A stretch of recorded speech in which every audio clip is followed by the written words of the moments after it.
Nanti bakal ada saudara-saudaraku itu, kelompok-kelompok dari orang Islam itu yang dihalau dari telaga. Sebagaimana onta tersesat itu dihalau dari telaga. Jadi orang kalau punya onta, dia mau kasih minum ke telaga, terus ada onta orang lain datang, itu diusir. Karena bukan tempat dia ini.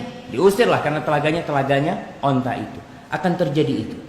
Dan ketika dihalau, Rasul sallallahu alaihi wasallam mengatakan, "Unadihim ala haluma." Ketika mereka diusir, Rasul tahu tuh ada bekas wudhu tuh.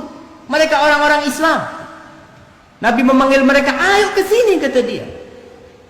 Dan dalam riwayat lain Rasul mengatakan, "Ummati, umatku mereka." Apa kata fayuqal, para malaikat mengatakan kepada Nabi, "Innahum qad baddalu ba'da." Mereka telah merubah setelah engkau meninggal. Agama Nabi sudah dirubah dengan mereka. Maka Rasul SAW mengatakan, suhkan, jauhlah.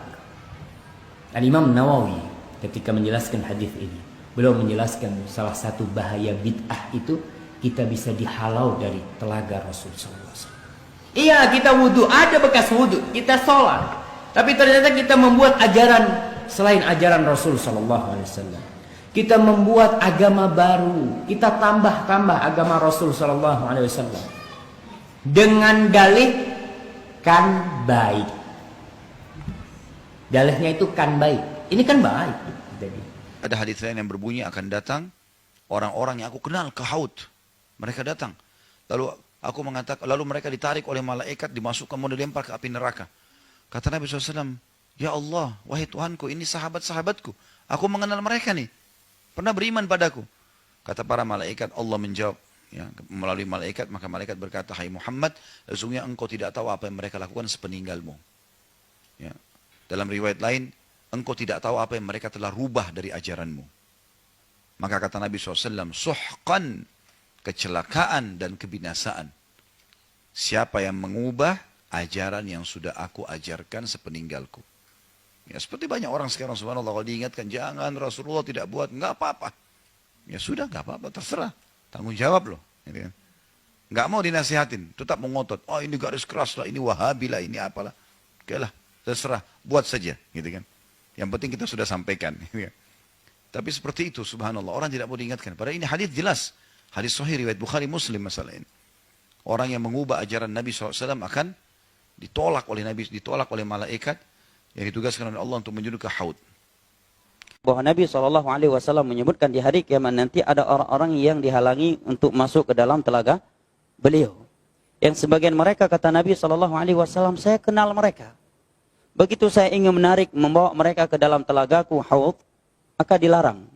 Mereka dilarang untuk masuk ke dalamnya.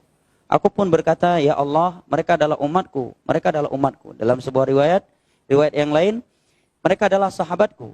Mereka adalah sahabatku. Maka dikatakan kepada Nabi SAW, innaka la tadri ma ahdatsu ba'dak. Kamu tidak tahu, mereka telah mengubah-ubah agamamu setelah engkau meninggal. Maka Nabi pun berkata, suhqan liman baddala wa ghayyar. Celaka atau menjauhlah orang-orang yang telah mengubah, mengada-adakan perkara baru dalam agamaku. Adapun yang tidak datang ditolak, bukan Nabi yang menolak, tapi ada malaikat yang menolak mereka. Jadi Rasulullah SAW menunggu, ana faratukum alal haud. Aku menunggu kalian, aku lebih dahulu di telaga, di padang mahsyar. Ya, Nabi menunggu umatnya yang kehausan di bawah terik matahari untuk minum dari telaga Nabi SAW. Tiba-tiba ada orang yang Nabi kenal, Nabi sudah tunggu, ternyata mereka diusir. Maka Nabi berkata, ummati. Dalam riwayat usayhibi. Ya Rasul, ya Allah itu umatku. Ya Allah itu sahabat-sahabatku.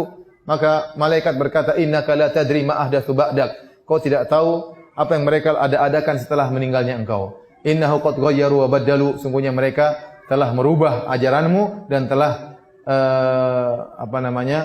mengganti ajaranmu. Ya. Jadi siapakah yang tertolak dari telaga Nabi SAW? Di antaranya orang-orang yang murtad. Ya. Di antaranya kata para ulama, orang yang merubah ajaran Nabi, yang melakukan bid'ah-bid'ah yang besar seperti bid'ah Qadariyah, bid'ah Khawarij, bid'ah Syiah dan yang lainnya. Ya. Ini dijelaskan oleh Al-Qurtubi, yaitu yang dimaksud mereka adalah orang-orang yang melakukan bid'ah-bid'ah akidah yang benar-benar anggap merubah ajaran Nabi Shallallahu Alaihi Wasallam. Ya, mereka tertolak dari telaga Nabi Shallallahu Alaihi Wasallam karena mereka tidak puas dengan ajaran Nabi. Mereka mengadakan apa? Perubahan. Ya. Atau ajaran Nabi tidak sesuai dengan logika mereka, maka mereka tidak terima ajaran Nabi Shallallahu Alaihi Wasallam. Ada lagi yang bertanya?